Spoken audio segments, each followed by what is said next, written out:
In those days, the disciples came to Jesus and asked him a question. And the answer Jesus gave them fascinates me to this day. At that time, the disciples came to Jesus saying, "Who then is greatest in the kingdom of heaven?" Then Jesus called a little child to him, set him in the midst of them, and said, "Assuredly I say to you, unless you are converted and become as little children, you will by no means enter the kingdom of heaven. Therefore, whoever humbles himself as this little child is the greatest in the kingdom of heaven.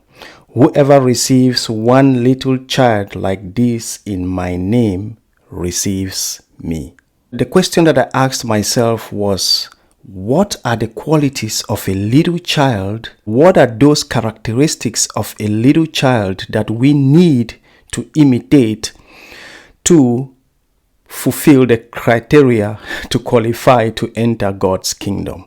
And I think this is a very important question for each and every one of us. In my analysis, I found a couple of things that we need to be careful of. Of course, there are so many things, but there are three things that stood out. And the first one is comparison.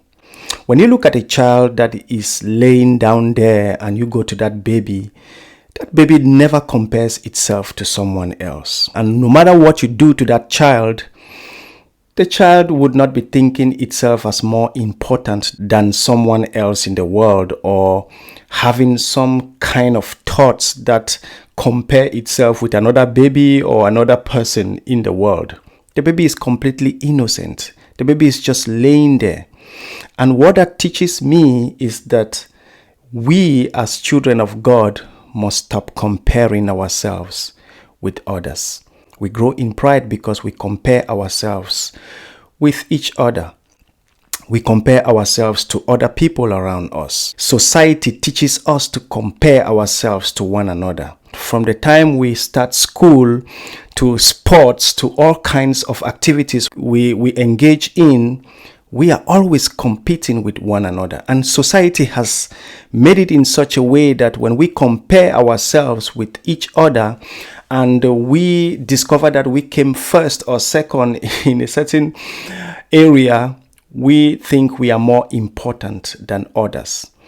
And this is something you don't find in a child. A child never compares itself with another person. Another thing I found with children is that they easily forgive and forget.